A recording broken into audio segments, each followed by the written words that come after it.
Welcome back to a new episode of Brewtifully Made. I am a little late, like a day late.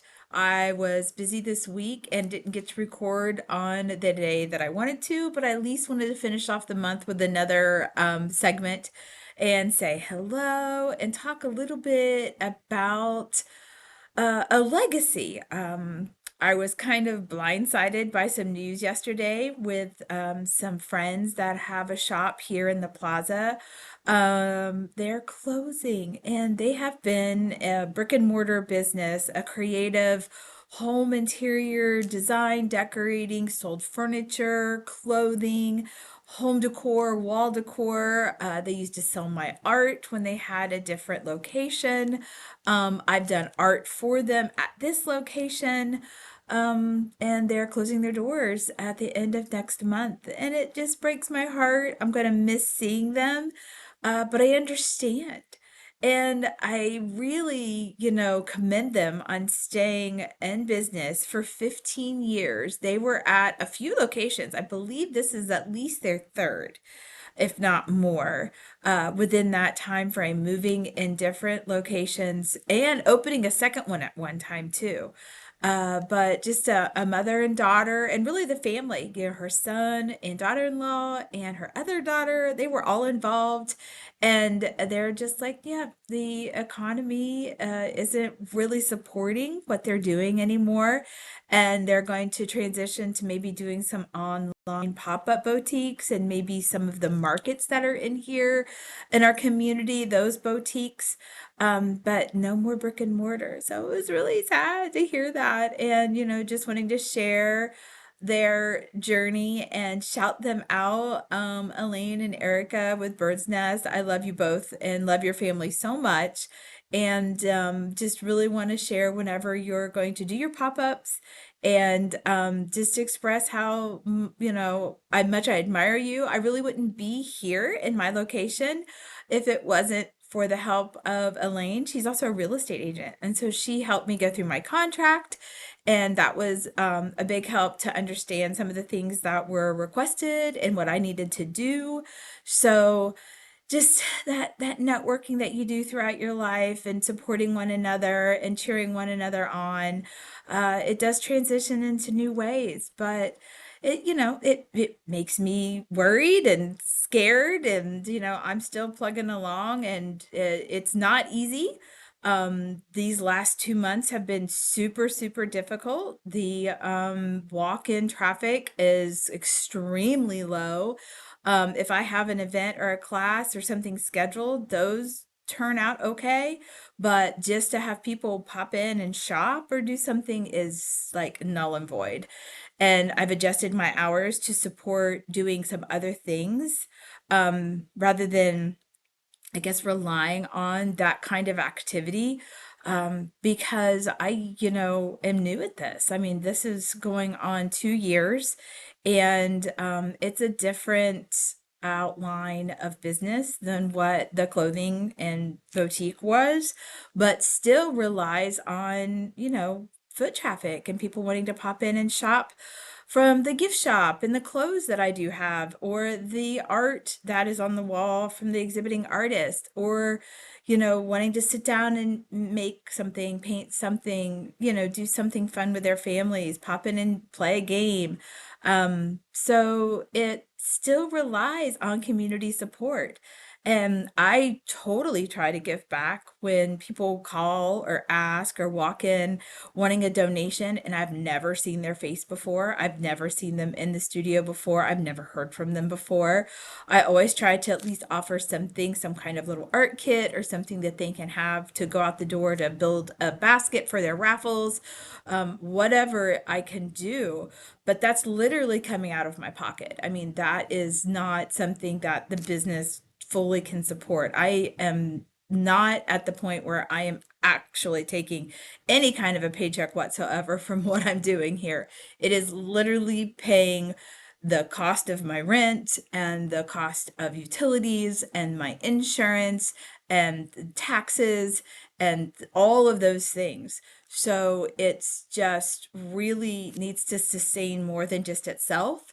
And I'm hoping that that does turn around. And I commend Erica and Elaine and their family for making things work fabulously for 15 years. I mean, it is a very difficult thing. And on top of that, having this space, I'm also generating art, making art, creating classes, doing lessons.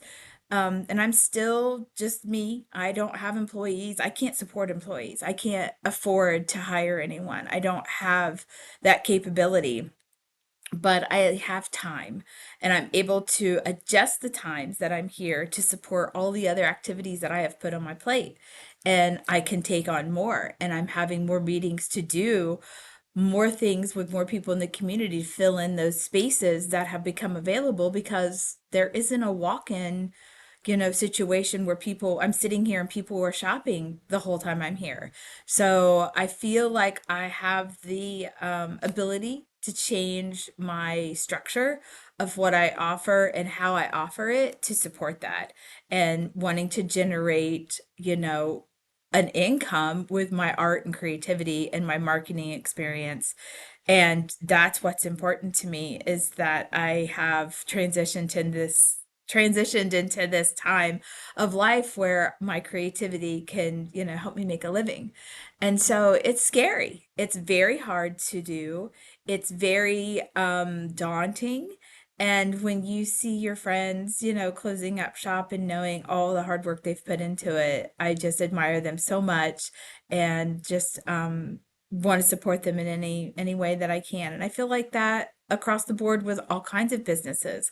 Another business, she was so sweet. She's taking classes here. She has this little mobile gift shop. She's going into a brick and mortar store. She's starting hers.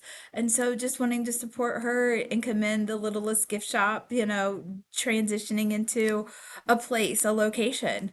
And, wanting to support another friend who had this huge endeavor of moving her studio from downtown Canton at this, big open space to a more central location into the walkable district of downtown. And she's been doing that in this blizzard. And they have been moving things, and I'm watching all of her, posts online, and it's just amazing. I'm so glad she's surrounded by so many good people to help her. So, BZ Tat, Vicky, you're doing a wonderful job getting a new location set up. I can't wait to visit it. I still have a piece of art I have to pick up from one of your artists that I got at your show, and I haven't even got to make it down to do that. But, just very excited to see that new space and all that she does to support the art community. I know that she's going to make that rock. Just there's so much transition and so many things going on, and so many people just trying to make it work, just trying to survive, just trying to be positive lights in everything that's going on in this world. And so that's what this message is about, is just that, just resilience, and finding that in yourself and seeing that in other people and supporting that. That's what we need more of. And so I just want you to recognize that in your own community. Look around and see the places that are offering their sales and offering good deals because they're wanting to make it. They're wanting to have you shop local and maybe support an online endeavor too. Hey, I have an online shop too. I'm sharing stuff. I became an Amazon associate because if you want to buy from Amazon, at least if you buy it from my little shop, it comes back and supports me. I'll create whatever I can do to make it work for you and me both. And so I just want to encourage you to look for those people within your circles, or find out about them, or follow them and share their posts. I have a rock star set of people that share things that I do all the time, and they're not even local sometimes. Sometimes they're traveling and they'll do it. And that means so much to me because it's awareness. And you can be that for somebody else too. So it's okay if you can't hand over $1 every time you want to support them, but sharing them on, sharing what they're doing, supporting them in other ways, that's huge. And if you are asking for help with a project that you're doing in the community, support them a little bit. Shop from them. Get a gift certificate out of your pocket for a person in your life. Do something to help when you come back and they are giving you something for that donation, or whatever it is that your organization or you're volunteering to help, because you don't want to say no. A lot of people like me want to help other organizations in our community, but it's often really hard. And so we need your support so we can help you. Help us help you. That's more or less my message. But yeah, I just wanted to come on and say hello and tell you, what's going on, and cheer on those people that are trying their best, because they need it. They really do. I need it too. As positive and exciting that I, am about all the things that are coming down in on my journey, there's still struggles and it's still scary. And I appreciate everyone who helps me along the way too, because I am stubborn. I want to do everything and not ask for help because I feel like it's a burden sometimes. And I have to realize that that's not true. People love helping, and I appreciate it when they do. So that's my little message for today. But I hope you're ending January on a much warmer note than we are. We are one of the coldest days today that it has been in 31 years, according to my weather app. So we were at minus 15 degrees when I woke up this morning, and minus 23 feel like degrees. So it's been very cold. But I'm here. We have a little craft today. I have people coming in to paint, and I hope it's a good Saturday. So take care. Stay warm. Looking forward to February. Hope you're on my newsletter list, because it's going out tomorrow, and the football helmet's getting hidden. So if you don't know anything about that, follow me on social media to find out more. So take care. Bye-bye.